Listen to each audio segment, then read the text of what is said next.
When teaching primary children, flashcards are an incredibly practical and useful resource for teaching vocabulary. Here are some activities you can use.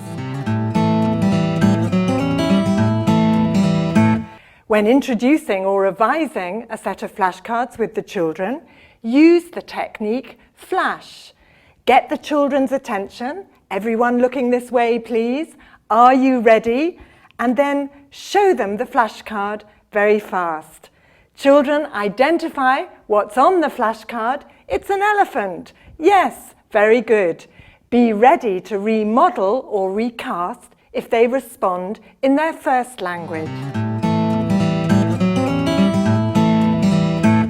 An alternative way of doing this is to use the technique slowly, slowly.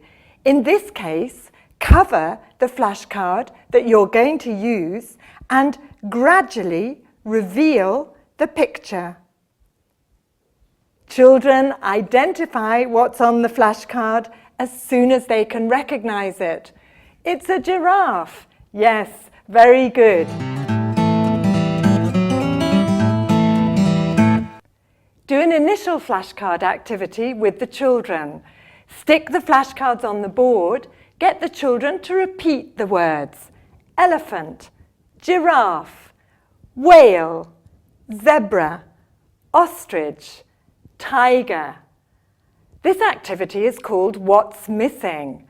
Ask the children to close their eyes and cover their eyes with their hands. Demonstrate this. Remove one of the flashcards from the board and hide it behind your back. Ask the children to open their eyes and say what's missing. It's the whale. Very good. Play magic eyes. Stick the flashcards that you're going to use in a row on the board. 6 is a good number to use, as this is within the number that children can retain in their short-term memory. Get the children to repeat the words with you in a rhythmic way. So, zebra, tiger, elephant, ostrich, whale, giraffe. And zebra, tiger, elephant, ostrich, whale, giraffe. When you think the children are doing this confidently, remove the first flashcard and continue in the same way. Zebra, tiger, elephant, ostrich, whale, giraffe. Zebra, tiger, elephant, ostrich, whale, giraffe.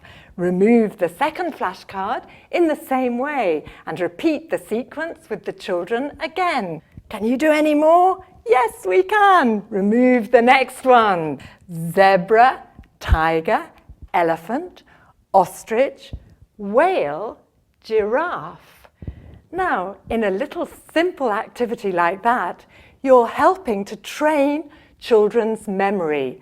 You're encouraging children to have a visual representation of the image and to associate it with the word. Do a lip reading activity. Stick the flashcards on the board. Get the children's attention. Everybody looking this way, please. Are you ready? I'm going to say one of the words and I want you to tell me what it is.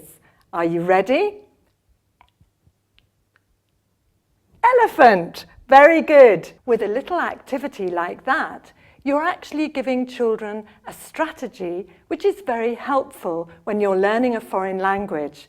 Because if you look at people's lips when they speak, it can help you understand what they say.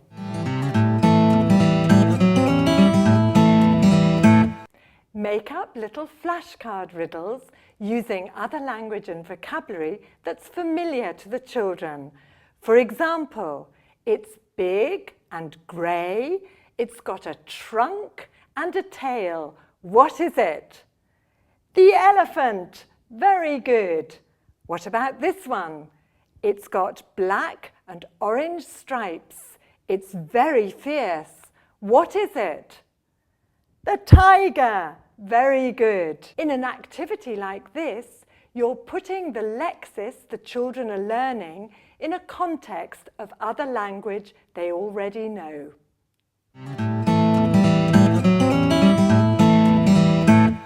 Use the flashcards to play an action game. I call this one flashcard groups. Divide the class into groups of 3 to 5 children. Assign each group a flashcard. For example, Group 1, your giraffes. Group 2, your ostriches.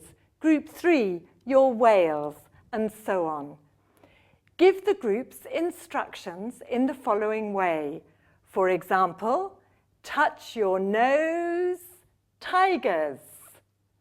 Wave your hands, ostriches. Put your hands on your head, elephants. When you give instructions, it's important to say the instruction first and the flashcard second. In this way, the children will keep listening until they know whether the instruction applies to their group. You can also increase or decrease the level of challenge depending on whether you do the action yourself as well or not. For example, if you touch your nose, it's much easier for the children to follow than when you don't. Another action game with flashcards I call hands on heads. In this activity, divide the class into 2 teams. In the team on this side of the classroom, assign them 3 or more flashcards. The team on the other side of the classroom, assign 3 or more different flashcards. The activity works in the following way. Children listen out for the words that belong to their team and respond by putting their hands on their heads. So are we ready? For example, tiger, giraffe, elephant, whale, and so on. As children gain in confidence in responding, you can speed up how fast you say the words. The 2 activities, flashcard groups and hands on heads, give children an opportunity for moving.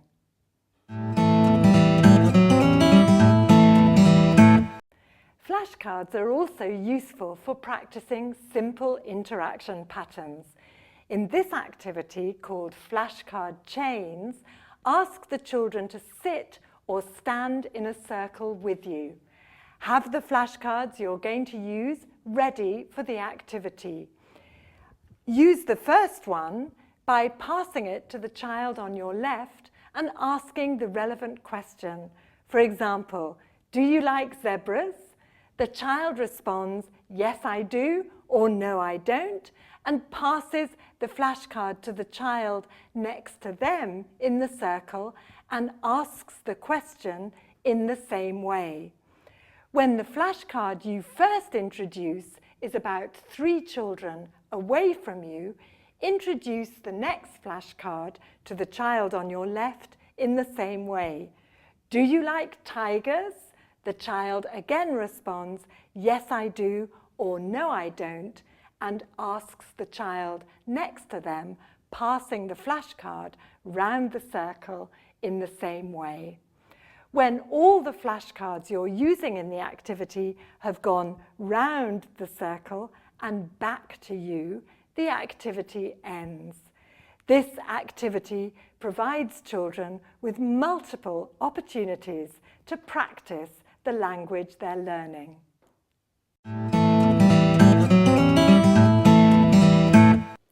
Flashcards can be useful to revise vocabulary from several different lexical sets.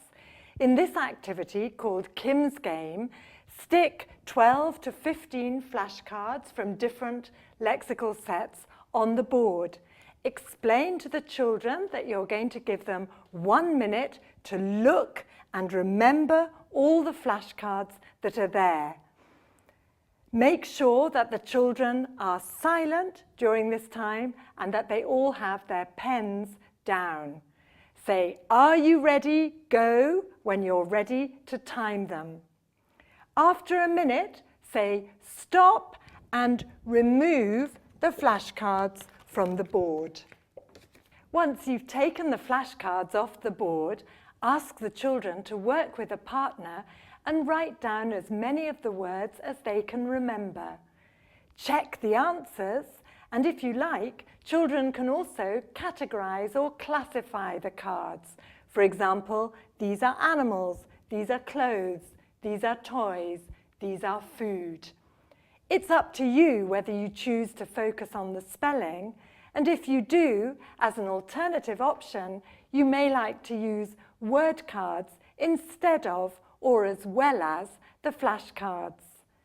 Flashcards provide a flexible and enjoyable resource for teaching vocabulary in the primary classroom. It's important to keep up a pace when you do these activities and to keep them short and varied. I hope you and your children enjoy using some of these ideas in your classes.